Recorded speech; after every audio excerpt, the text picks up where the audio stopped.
Party ने राज्य स्तरीय चुनाव के परिणाम की समीक्षा की और उसके बाद पार्टी ने निर्णय लिया है 4 स्तर पर पार्टी के कार्यक्रमों को प्रदेश भर में चलाने का। उसमें प्रथम हम लोगों ने पार्टी को रीऑर्गेनाइज करने का निर्णय लिया है।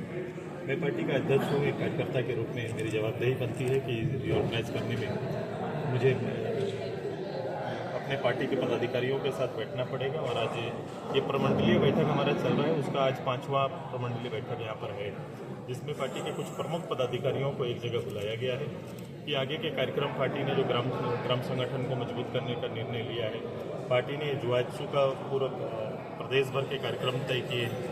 मेरे जनसंवाद कार्यक्रम मेरे होने हैं, हमारा आने वाले समय नगर इकाई का चुनाव है। ये सारे विषयों को एक साथ रख के हमारा ये भ्रमण कार्यक्रम है। हम संवाद के बीच में जाना चाहते हैं, अपने पहले पदाधिकारियों के पास, फिर जनता के बीच में हम जाएंगे। ये चुनाव एक प्रक्रिया है, जिस प्रक्रिया में लोग आते हैं और इस माहौल को आप देखते हैं तो लगता है कि यही संगठन है और शायद संगठन का यही दायित्व है। राजनीतिक दायित्व केवल ये इंगित नहीं करता कि चुनावी राजनीति के लिए एक राजनीतिक दल काम करे। सवाल है कि वो विषय जो छूट जाते हैं, वो विषय जो चुनाव में उठ नहीं पाते हैं, ये लोगों के बीच उस जनचौपाल में बैठकर ही उठाया जा सकता है।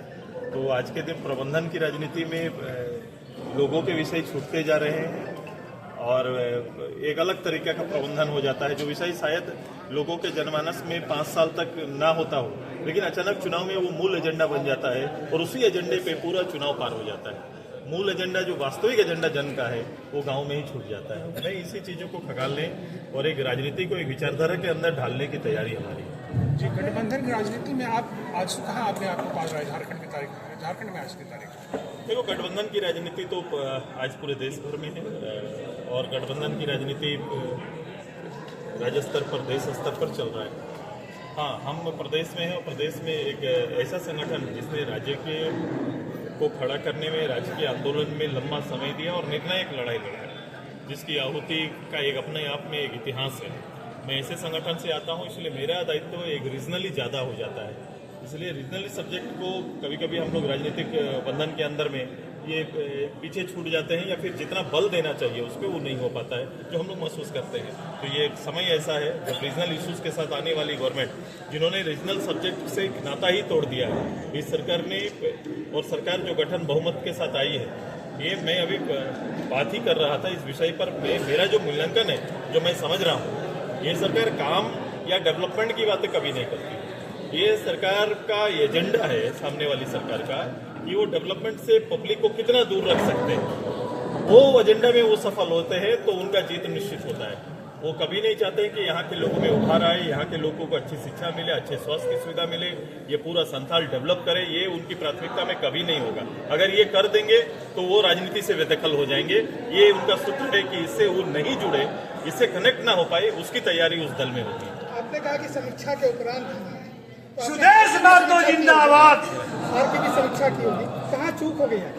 मैं बोला, कभी मैं अभी आपको बता रहा था ना, कभी कभी ऐसे एजेंडे भी होते हैं जो एजेंडा शायद चुनाव के लिए या चुनाव में कभी 5 साल तक जनमानस के जहन में नहीं होता है, अचानक वो एजेंडा बनकर आता है और उसका खामियाजा हम लोग को भुगतना पड़ता है। कई स्तर पर अभी चल रही है, कुछ चीजें चिन्हित है और अभी समय के साथ कई विषय आएंगे जिस पर हम लोग को मूल्यांकन करना पड़ेगा।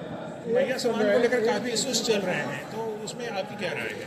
इशू मतलब कि जो पहले घोषणा हुई महिलाओं को वैसा पैसा नहीं मिल रहा है, फिर जो समीक्षा पहले की जानी चाहिए थी वो समीक्षा आज की तारीख में हो रही है। मैंने ऐसा गवर्नमेंट और ऐसी जवाबदेही, एक गवर्नमेंट होता है जो एक प्लान करता है। गवर्नमेंट प्लान करता है कि मैं अपने लोगों के लिए डायरेक्ट बेनिफिट स्कीम्स लेके आऊं, कल्याणकारी योजना लाने का हक गवर्नमेंट को है, लेकिन ये पहली बार डायरेक्ट बेनिफिट स्कीम लेके आए, जिस स्कीम के तहत उन्होंने कभी भी लोगों को के लिए कोई मापदंड तय नहीं किया कि भाई इस मापदंड के तहत आपको इस कल्याणकारी योजना का हक मिलेगा या इस स्कीम का हक मिलेगा। ये पहला इस तरह का है। उन्होंने पहले ऐसा ड्राइव किया कि सभी महिलाओं को मिलने वाला ये लाभ होगा और सभी महिलाओं को जाएगा। अब देखो, पहले योजना छोड़ते हैं और योजना छोड़ने के बाद अब 19 लाख महिला, लगभग 19 लाख से ज्यादा महिलाओं को उससे वंचित रखने की तैयारी सरकार कर रही है। क्या बोलकर कि हम लोग मापदंड तय कर रहे हैं, तो एक अपराध हो गया।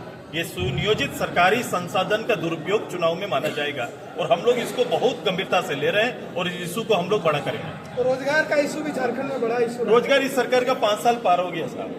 25 लाख रोजगार खोल के अगले बार लोगों को रोजगार का झांसा दे के खत्म की। ये पर मैया योजना झारखंड प्रारंभ हो में चुका ये है। इशू पहले भी रहा है, रोजगार का बड़ा इशू रहा है। अभी रोजगार- सुप्रीम कोर्ट का एक जजमेंट आया जेटेड से जुड़ा हुआ, वो भी अभी मतलब कि उसमें अंगिका का इशू आ रहा है, इस कारण से टल रहा है। तो नहीं, रोज एग्जाम के तरीकों पर प्रश्न उठ रहा है।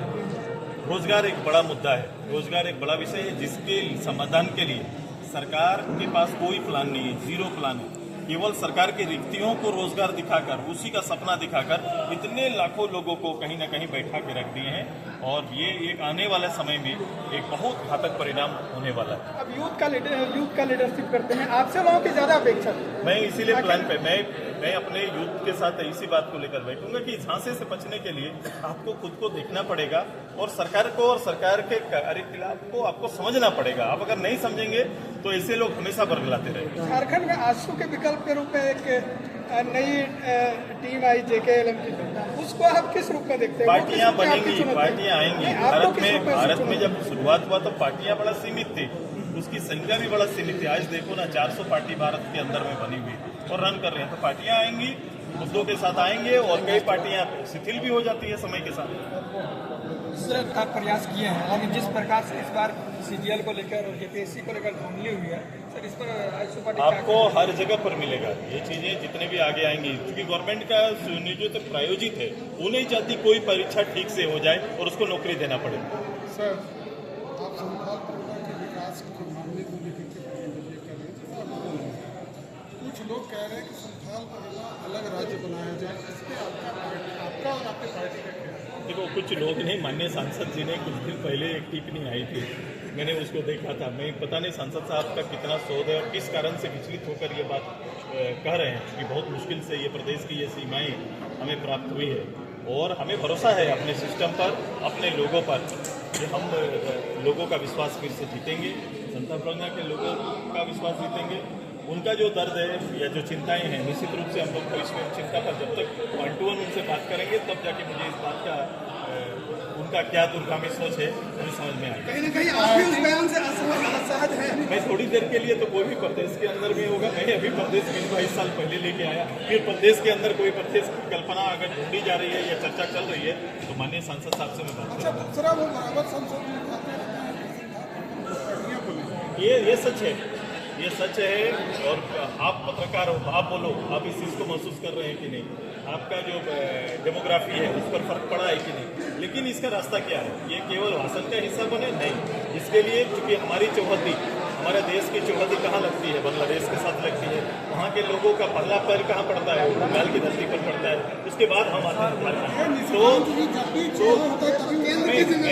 मैं निशिकांत बाबू पर नहीं निहित हो रहा हूँ, मैं एक सही बोल रहा हूँ कि हमारा बंगाल के बाद हमारा झारखंड आता है। तो ये वास्तविकता है कि ये फर्क पड़ा है, ये डेमोक्रेसी पर फर्क पड़ा है। यदि ये सच्चाई है तो भारत सरकार को ये दोनों राज्य के साथ, दोनों राज्य की प्रशासनिक व्यवस्था के साथ बैठना पड़ेगा और एक प्रोग्राम तय करना पड़ेगा चिन्हित करने का, और वो यहाँ ना पदार्पण कर पाए, ऐसे लोगों को यहाँ ना आ पाए, उसका प्लान भारत सरकार के साथ मिलकर करना पड़ेगा। यही इसका रास्ता है। और दूसरा, भारत सरकार का कानून किसी दूसरे राज्य में, देश में जाने के बाद जो कानून जो कहता है, उस कानून के तहत निश्चित रूप से दंड भी तय होना चाहिए। एक और सवाल है, आप काफी लंबे समय के बाद ये कवरेज किया था, क्या वजह है कि सत्ता के साथ लगातार रहने के बाद पार्टी जो है, कोई भी राजनीतिक दल कमजोर पड़ता है, सत्ता के साथ रहने की वजह से हो जाता है, या फिर ऐसा नहीं? वजह क्या संथाल मानते में हैं? क्योंकि आपका तेज और आपके पार्टी का तेज हमने देखा है एकदम।